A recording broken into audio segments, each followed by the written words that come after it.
The FEMA plans to imprison American citizens have generated a lot of interest around the country in locating the potential prison camps throughout the country, or facilities that have other uses but which could be quickly used to detain large numbers of people, such as this Amtrak facility in Beech Grove, Indiana. All of these apparent security measures are particularly unusual here, because this is a very low crime area, and this facility is nothing but an old train repair station with nothing in it worth stealing. In this portion of the parking lot is a brick building, suitable for processing, next to a gate that leads right out to the railroad tracks, and all of this is contained inside a fully fenced area, now 3 layers deep in fencing at this point. This U.S. Air Force train indicates federal and military involvement. Facing the opposite direction, you can see that this area, too, is a very large fenced area with railroad track running the length of the fence and plenty of warehouses. This small building is the only way into a particular fenced area. Inside this building, we see more of the motion-activated detectors, electronic turnstiles, and prison bars. Outside this building is fencing and a cattle run section of fence, all topped by barbed wire, pointing inward, not to keep people out, but to keep people in. On the other side of the building, you'll see signs that say Red Zone, right up next to the railroad tracks that run the length of the fenced area. Next to the Red Zone sign, you can see closely numbered markers on the fences that are too closely spaced to be parking markers, just as if they plan to have people line up to board the trains. Looking around, you can get an idea of how huge this place is and how many people it could contain in its fenced-in area. In yet another fenced area, we see a large warehouse building at the end, with the electronic turnstiles in front of it. The building is one that has a new concrete floor, and its doors and windows have all been blocked. Outside, there are new gas pipes.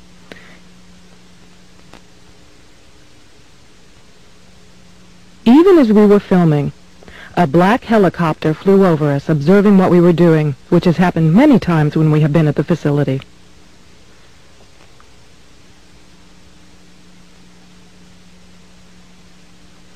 The gas lines and gas pipes at the facility run the length of the buildings.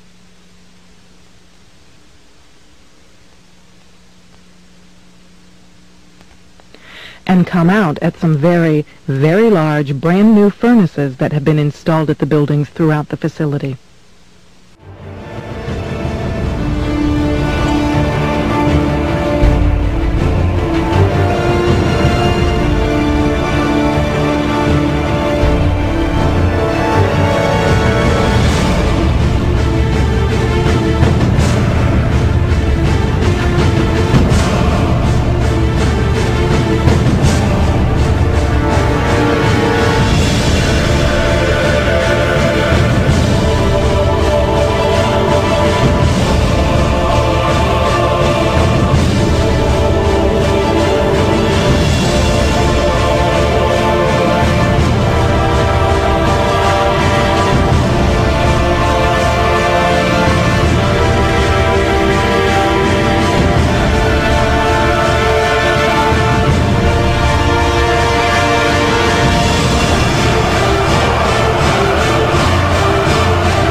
Those who are in hell will be so stripped of every good.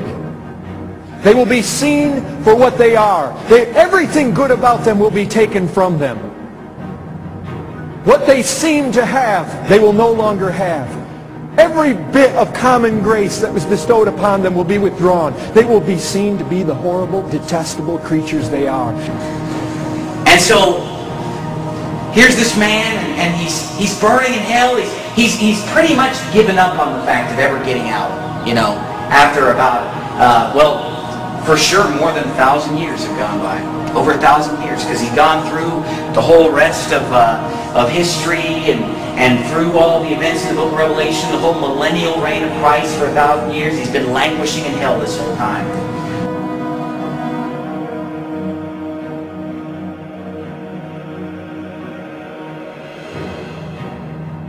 he didn't see this coming. I mean, he'd long ago given up. Now, he's been in hell for over 1,000 years, but it even seemed like longer than that. Which, we can't even fathom these numbers. I mean, think about how long we've been alive. None of us even knows what 1,000 years is. None of us can comprehend that. Or let alone 1,000 years in hell. But suddenly, out of the blue, here he is. He's burning in hell. He's given up completely. He's probably, what's he doing in hell? You know, the only thing there is to do. Think. That's all you can do in hell is just think. Just remember. And I believe he's probably just replaying his life over and over in his mind. Just to pass this, to do something. Starting from the time he's born, all the way till he dies, just remembering his life. Just scene by scene, act by act, living out, reliving his life in his mind. And I bet something keeps coming up in his mind every time he ever heard anything about Jesus. Every time he heard anything about hell. Anytime he ever heard anything about the gospel. Anytime he'd ever sat in a church service. Anytime he'd ever read a Bible verse. Anytime he'd ever heard somebody quote a verse.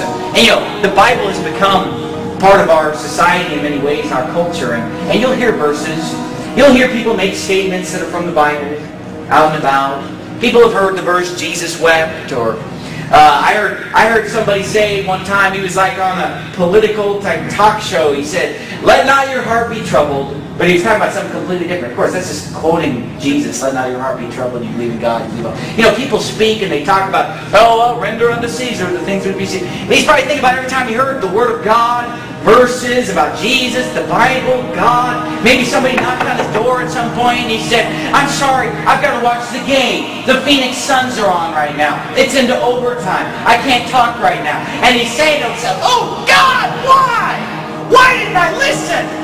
And he's replaying in his mind over and over again. Verse 15 of chapter 10 of Matthew. "Assuredly I say unto you," Jesus said, "it will be more tolerable for the land of Sodom and Gomorrah in the day of judgment than for this city."